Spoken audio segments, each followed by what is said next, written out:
The two pieces that I add for the committee's information, right now, the earliest pickup time in the morning for Fox River Road is 6:28. So really, if you look at, I think it was Route 9, 6:26 is basically, it's a 2-minute change, just for board's information, so you got that information. Okay, thank you, Chris. Yep. And ultimately, the question I think the committee's gonna need to discuss and forward to the board then is, related to that piece of dismissal time for the elementaries. Or do we bump it 5 minutes to accommodate the schedule? Do we change the whole elementary day by starting 5 minutes later, ending 5 minutes later? There's that discussion involved with this as well. Any questions? I have a question, Rob. You're proposing cutting it down from 16 to 14, Yeah. but 3 buses. How does that? It goes back to the current high school buses where you have 7, and we can't use use it for a second run in the afternoon.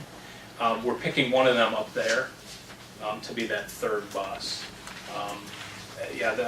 It takes me a while to get it through my I don't know if I explained that well, but it allows us to use some of the buses we already have a second time. Right. We can use them in the morning because we're dropping off here, between 7 and 7:15. It's that afternoon, we have a lot smaller window to try to reuse it, so it creates that efficiency. Any other questions? Dan, you have one? Just observation, not necessarily a question. So we're saving an additional $55,000 by the elementary district switching to Dousman Transport, which was in our original calculations. We said we could save more, but didn't know what that number would be. So again, because the board did their due diligence and we didn't listen to a few naysayers because of switching to it, and we did what was right for the district, we're saving an additional $54,000, which part of that will be saved into the high school district's fund.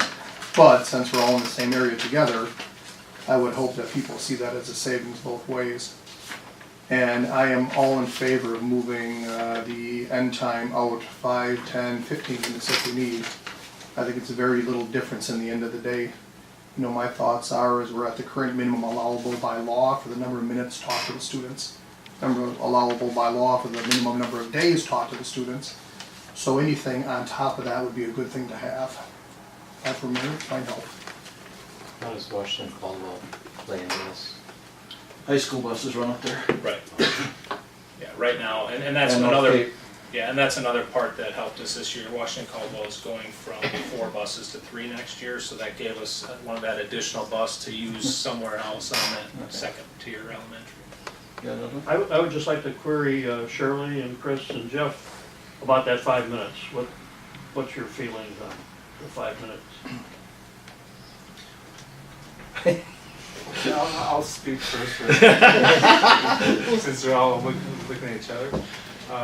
It's a concern of ours, the fact that right now on paper, of the 10 buses that come to Trailside, Waterford, or Evergreen, of the 10 buses, 6 are coming at 3:30 or later. That's on paper. That's on sunny day. Winter, who knows what that does.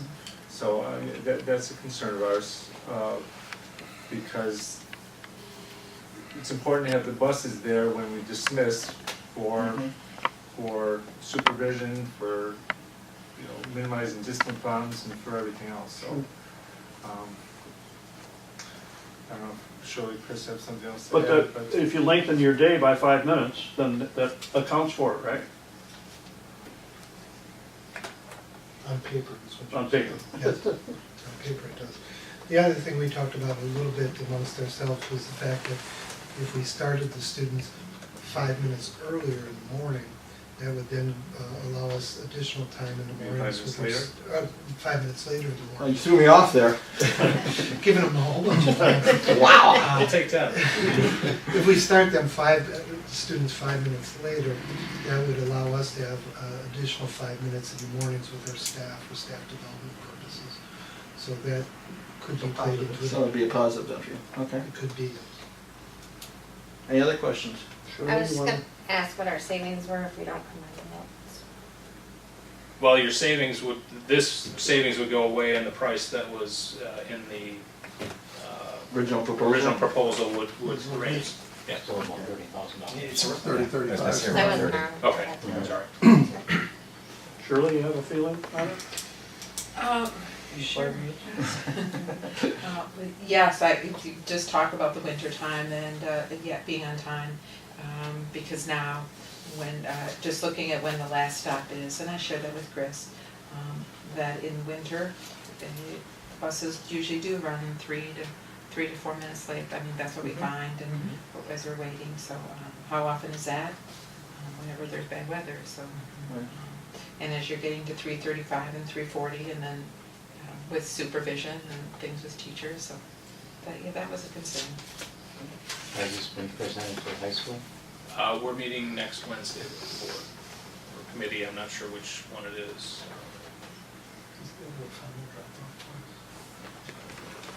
What would be the latest, I'm sorry, but what would be the latest drop-off of an elementary student at their bus stop? The reason I ask is I think of those December days when the days are shorter, it's Getting dark. getting dark relatively. I would say, well, first of all, we haven't spent much time with the elementary routes. We've looked at them and figured there's gonna be a little bit of tweaking, but not a wholesale change like this. We do have a fair number of elementary routes at other locations that's kind of a normal time. I know at Kettle Moraine, at the elementary schools, we're usually leaving there between 3:40 and 3:45.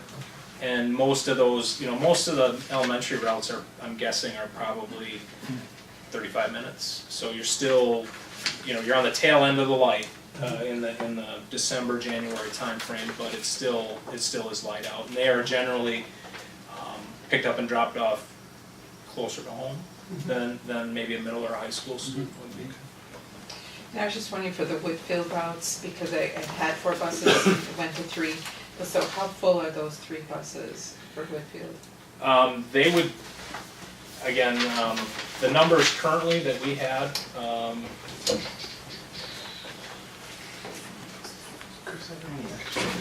you had, from the information from this year, the numbers assigned were 66, 75, and 85.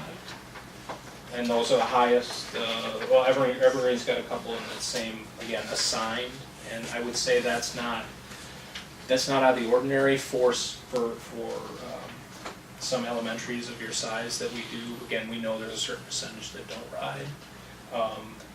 We need to get into those next to see the numbers, because I think when we looked, Mike, when we shifted, there were more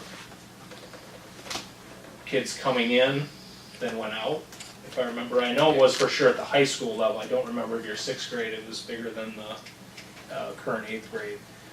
And that can shift, some of the numbers on the buses, but we want to get to your elementaries next, because we do have some concerns when we looked at how the routes were. Maybe, again, we talked with you, maybe some additional stops to spread out so we don't have such high numbers at some of those assigned stops. Okay, but the buses would still have that, you said one is like 80? Right. Okay, Yeah.